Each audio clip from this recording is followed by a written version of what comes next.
রাকিব তার গ্রামের সব বাড়ির সামনে থেকে এবং পাড়ার ছোট ছোট ডাস্টবিনের ময়লাগুলো নিয়ে বড় ডাস্টবিনে ফেলে দেয়। এটাই তার নিত্যদিনের কাজ। দিন দিন এই গ্রামের লোকজনও যেমন বাড়ছে, তেমনি আবর্জনাও বাড়ছে। আর এই মানুষগুলোও কেমন, সব ছড়িয়ে ফেলে রাখে। বলি, একটু গুছিয়ে রাখলে কি হয়? যাই, তাড়াতাড়ি সব বাড়ির ময়লা নিয়ে যাই। এরপরে আবার সব ময়লা নিয়ে ফেলে দিতে হবে। বেশি দেরি করলে আজ আর কাজ শেষ করতে পারবো না। বাড়ির সামনে থেকে এখনো ময়লাগুলো নিয়ে যায়নি। লতা, নাক চেপে ধরো, না হলে তোমার অসুখ করবে। স্কুলের গাড়িটা আজ আবার এমন দেরি করছে কেন কে জানি। আমরা একটু দাঁড়ালেই যদি অসুস্থ হয়ে যাই, তাহলে ওই মামা অসুস্থ হয় না মা? উনি তো সবসময়ই ময়লা নিয়ে কাজ করে। তোমাকে যা বলছি তাই করো। এমনিতেই দাঁড়ানো যাচ্ছে না, তারপরও তুমি কথা বলেই যাচ্ছ। আর মামা কি, ময়লা মামা বলো। এসব লোকের জন্য তোমার এত মায়ার দেখাতে হবে না। কখনো এদের সাথে কথা বলবে না, কথা বললে অসুস্থ হয়ে যাবে। ওই তো তোমার স্কুলের গাড়ি চলে এসেছে, যাও ওঠো। ঠিক আছে মা।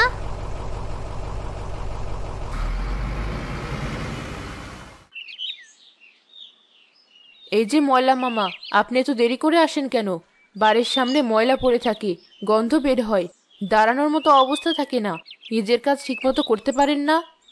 আপা, আমি তো কাজ ঠিক মতোই করি, কিন্তু আপনারা সবাই তো বাড়ির সামনের ময়লাগুলো ছড়িয়ে রাখেন, আবার পাড়ার ছোট ছোট ডাস্টবিনগুলোর আশেপাশেও ছড়িয়ে রাখেন। তাই আমার দেরি হয়।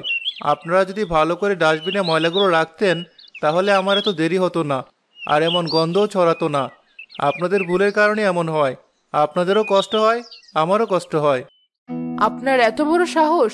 করেন তো ময়লা ফেলার কাজ, আবার মুখে বড় বড় কথা। কার সাথে কথা বলছেন বুঝে কথা বলবেন। আরেকদিন এমন হলে কাজ করি আর খেতে পারবেন না বলে দিলাম। দরকার পড়লে মোড়লের সাথে কথা বলে গ্রাম ছাড়া করে দেব। ভুল হয়েছে আপা, আর এমন হবে না। সে এক এক করে সব বাড়ির আর পাড়ার ছোট ডাস্টবিনের ময়লা নিয়ে দূরের বড় আবর্জনা ফেলার জায়গায় নিয়ে ফেলে দেয়।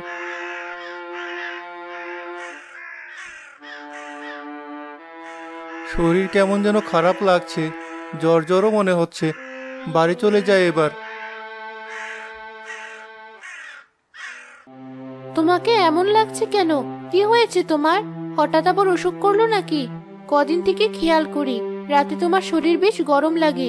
বললে তো আমার কথার কোনো গুরুত্ব তুমি দাও না, তাই কিছু বলিনি।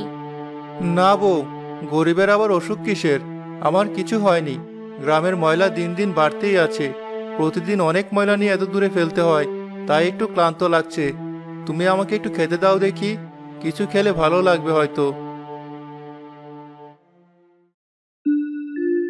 বাবা, আবারও তুমি হাত না ধুয়ে ওভাবে খেতে বসেছো?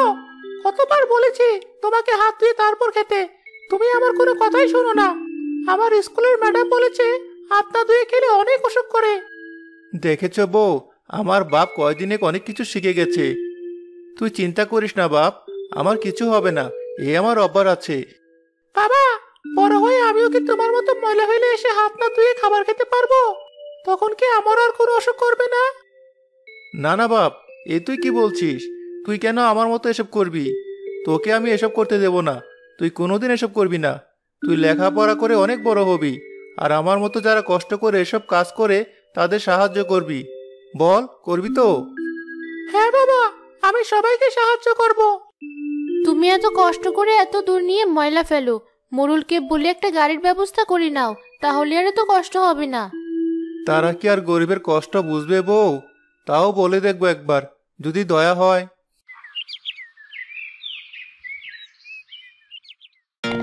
এই যে মোড়ল মশাই, বসে বসে খুব তো মনের সুখে হুক্কা টানছেন। কোনো খোঁজ খবর কি রাখেন? কি হয়েছে আবার? সব যে একেবারে আমাদের মাথায় চড়ে বসতে যাচ্ছে, সেদিকে কোনো খেয়াল আছে আপনাদের? এত না পেঁচিয়ে কি হয়েছে সেটা বলো দেখি। কি আর হবে, ওই রাকিব, সে আজ আমার বউয়ের সাথে তর্ক করেছে, আমার বউয়ের মুখে মুখে কথা বলেছে।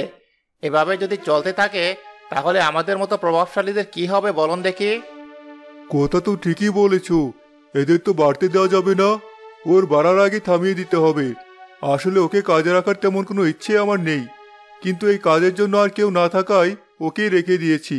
এই লেঠেল, রাকিবকে ডেকে নিয়ে আয় দেখি। এখনই যাচ্ছি মোড়ল মশাই।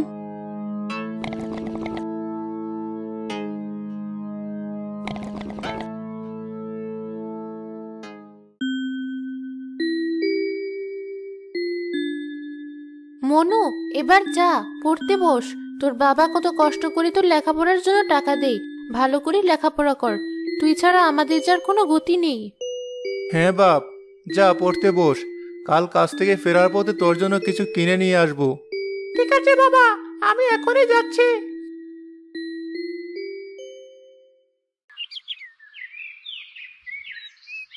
এই যে রাকিব, মোড়ল মশাই তোমাকে এখনই ডেকে পাঠিয়েছেন। সবে আমি কাজ থেকে এলাম, তুমি যাও, আমি একটু পরে আসছি। না না, তা হবে না, আমার সাথেই চলো। এখনই যেতে বলেছে, আমাকে সাথে নিয়ে যেতে বলেছে। কথা না বাড়িয়ে আমার সাথে চলো এখনই।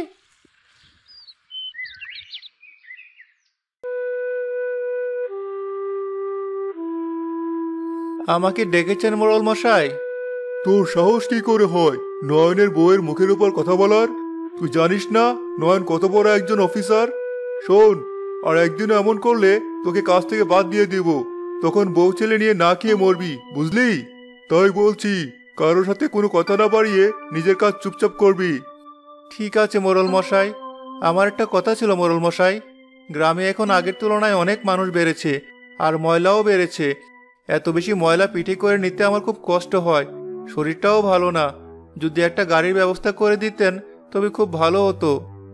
আসলে শুধু বায়না আর বায়না। আচ্ছা, এখন যা, আমি দেখছি বিষয়টা।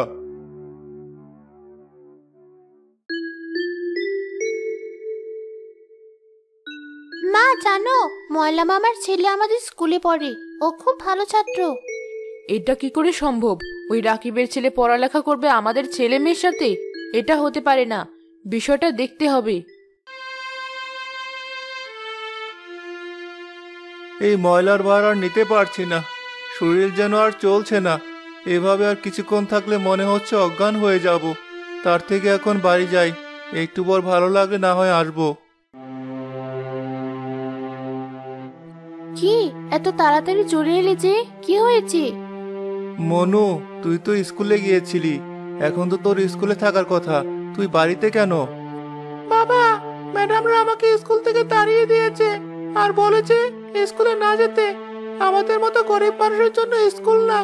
আর আমি স্কুলে গেলে নাকি বাকি সবাই অসুস্থ হয়ে যাবে, কারণ তুমি ময়লা পরিষ্কার করো। বাবা, তোমার এই কাজ কি অনেক বড় অপরাধ? তুমি তো সবার ময়লা পরিষ্কার করে সবাইকে ভালো রেখেছো, তাহলে ওরা আমার সাথে এমন করলো কেন? এ কি, কি হলো তোমার? মনু, তোর বাবাকে ধর, গা তো জ্বরে পড়ে যাচ্ছি।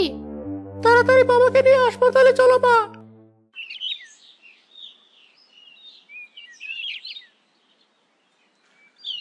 বাড়ির সামনে আশেপাশে ময়লা দিয়ে ভরে আছে, ওই রাকিব এখনো এসে এগুলো পরিষ্কার করছে না কেন? গন্ধে টেকা যাচ্ছি না। কোনোদিন তা তো দেরি করে না, আজ আবার কি হলো? একে মনে হয় উচিত শিক্ষা দিতে হবে। অস্বাস্থ্যকর পরিবেশে থাকতে থাকতে ওনার ভেতরে বিভিন্ন রোগ বাসা বেঁধেছে। ঠিক হতে বেশ সময় লাগবে, আর টাকাও লাগবে। আমরা চিকিৎসা করছি, আপনি টাকার ব্যবস্থা করুন। এবার আমি এত টাকা কোথায় পাবো? মা, দরকার হলে আমি কাজ করতে শুরু করব, তবুও বাবার চিকিৎসা করাবো। না, তোকে আমি এই কাজ করতে দিতে পারবো না। তোকে নিয়ে তোর বাবার অনেক স্বপ্ন, দরকার পড়লে বাড়িটা বিক্রি করে দেব।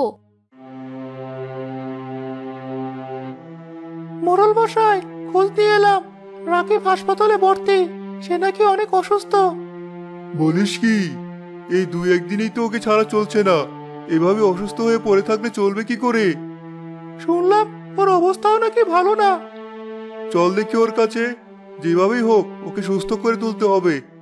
চল দেখি হাসপাতালে যাই। মোড়ল মশাই, দয়া করে আমার স্বামীকে বাঁচান। তুমি ওভাবে ভেঙে পড়ো না, আমি ডাক্তারের সাথে কথা বলছি। ওনার চিকিৎসার দরকার, সেই সাথে পরবর্তী কাজে সাবধানতা অবলম্বন করতে হবে। আমরা কি করতে পারি? ওর কাজই তো এটা। আমি বলছি, সব ময়লাগুলো ছড়িয়ে না ফেলে পলিথিনে করে নির্দিষ্ট স্থানে ফেলতে পারি, এবং একটি গাড়ির ব্যবস্থা করা। সেই গাড়িতে বাবা এসব ময়লা বহন করবে। বাবাকে ময়লা ফেলার জন্য নির্দিষ্ট পোশাক, জুতা দিতে হবে। একদম ঠিক কথা। এভাবে চললে পরিবেশ যেমন দূষণ হবে না, তেমনি যে কাজ করবে তার স্বাস্থ্য ঝুঁকিতে পড়বে না। সব ব্যবস্থা আমি করব। এতদিন ওকে আমরা খুব অবহেলা করেছি, কিন্তু আমরা এখন ওর প্রয়োজনীয়তা বুঝতে পেরেছি। এই লেঠেল, সবাইকে জানিয়ে দে নির্দিষ্ট জায়গায় যেন সবাই ময়লা রাখে, আর ওর জন্য গাড়ি আর ভালো পোশাকের ব্যবস্থা কর। মোড়ল মশাই, আপনি আমার ছেলেটার পড়ার ব্যবস্থা করুন। আমার ছেলেটাকে আমি মানুষ করতে চাই। সব হবে, তুমি কোনো চিন্তা করো না। আর তোমার চিকিৎসার সব খরচের দায়িত্ব আমার। আমি এখন আসি।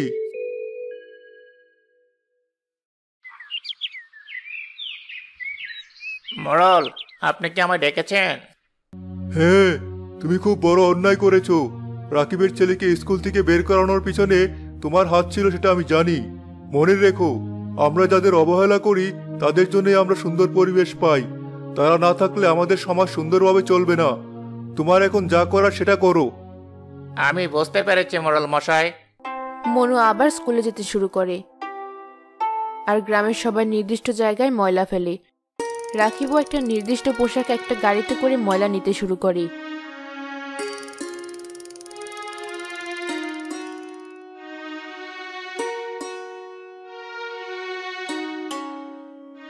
বাহ, সবকিছু কত সুন্দর এখন। দেখেছো মা, আমাদের জন্যই পরিবেশ খারাপ ছিল। আর ময়লা মামাকে ময়লা মামা নয়, তাকে আমরা বলবো পরিষ্কার মামা, কারণ তিনি সবকিছু পরিষ্কার রাখেন। ঠিক আছে, তাই হবে। আমি আমার ভুল সব বুঝতে পেরেছি।